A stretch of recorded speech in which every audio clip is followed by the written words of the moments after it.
మన ప్రభువును రక్షకుడునైన యేసుక్రీస్తు వారి శ్రేష్టమైన నామంలో అందరికీ వందనములు. రోజుకు ఒక మిషనరీ జీవిత చరిత్రలో ఈరోజు మనం చూడబోచున్నది చార్లెస్ ప్రైస్ జోన్స్.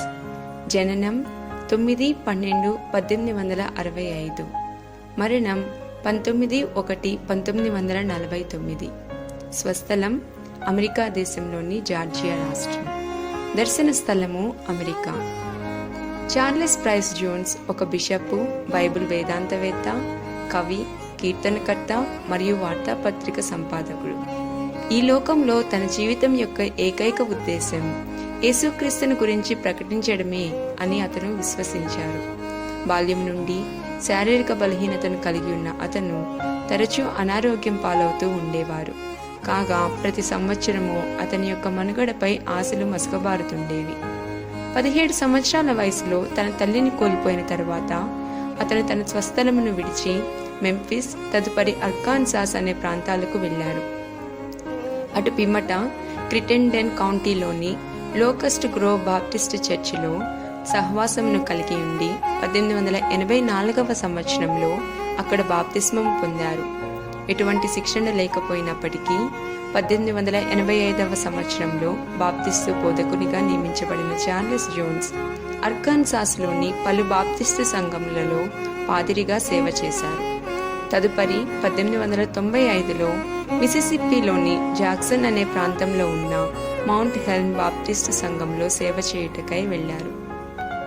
క్రైస్తవ సంఘంలో పరిశుద్ధతను కలిగి ఉండటను గూర్చి ఎంతో ప్రాముఖ్యతను ఇచ్చే జోన్స్ అందుకొరకైన సూచనలను ఇచ్చేవారు. కాగా Walter S Pleasant, Charles Harrison Mason మొదలగు వారితో కలిసి 1895వ సంవత్సరంలో బాప్టిస్ట్ హోలీనెస్ మూవ్మెంట్ అనగా బాప్టిస్టు పరిశుద్ధత ఉద్యమంను అతను ఆరంభించారు. ఈ ఉద్యమం ఎటువంటి క్రైస్తవ వర్గ భేదములు లేనిదిగా రూపునొందింది.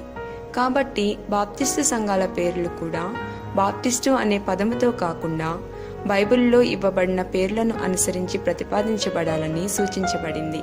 ఫలితంగా అనేక సంఘాలు బాప్టిస్టు సంఘం నుండి వైదొలిగాయి మరియు వారు ప్రతిపాదించిన పరిశుద్ధతను అనుసరించి అనేక క్రొత్త సంఘములు ఏర్పడ్డాయి. తదుపరి జోన్స్ 800 మంది సభ్యులను కలిగి ఉన్న క్రైస్ట్ టెంపుల్ సంఘమునకు పాదిరిగా సేవలందించారు. 1906వ సంవత్సరంలో మిసిసిప్పిలోని church of God in Christ సంఘమునకు ప్రధాన పర్యవేక్షకునిగా అతను ఎన్నికయ్యారు. ఈ సంఘం 1915వ సంవత్సరంలో చర్చ్ ఆఫ్ క్రైస్ట్, తెలుగులో క్రీస్తు సంఘం అనే పేరుకు మార్చబడింది. సువార్త పాటలను వ్రాసేవానిగాను వాటికి రాగాన్ని కూర్చేవానిగాను కూడా జోన్స్ ప్రసిద్ధి. అతను 1000కి పైగా కీర్తనలు మరియు గీతాలు రాసి రాగాన్ని సమకూర్చారు. ఎంతో శక్తివంతమైన అతని పాటలు ప్రజల హృదయాలను కదిలించి రక్షణ మార్గంలోనికి వారిని నడిపించేవిగా ఉన్నాయి. క్రీస్తు కొరకు వేలాది మంది ఆత్మలను గెలుచుకున్న చార్లెస్ జోన్స్ ఆయన గురించి ప్రకటించి ఆయన్ను సేవించాలని తన పట్ల దేవుడు కలిగి ఉన్న ప్రణాళికను ఆయనకు నమ్మకమైన దాసునిగా ఈ లోకంలో నెరవేర్చారు. ప్రియమైన వారలారా, మీరు కలిగి ఉన్న జీవిత లక్ష్యం దేవుని చిత్తానికి అనుగుణంగా ఉన్నదా? ప్రభువా, ఈ లోకంలో నా ఎడల మీరు కలిగి ఉన్న ప్రణాళికను నెరవేర్చుటకు నన్ను సమర్పించుకొనెదను.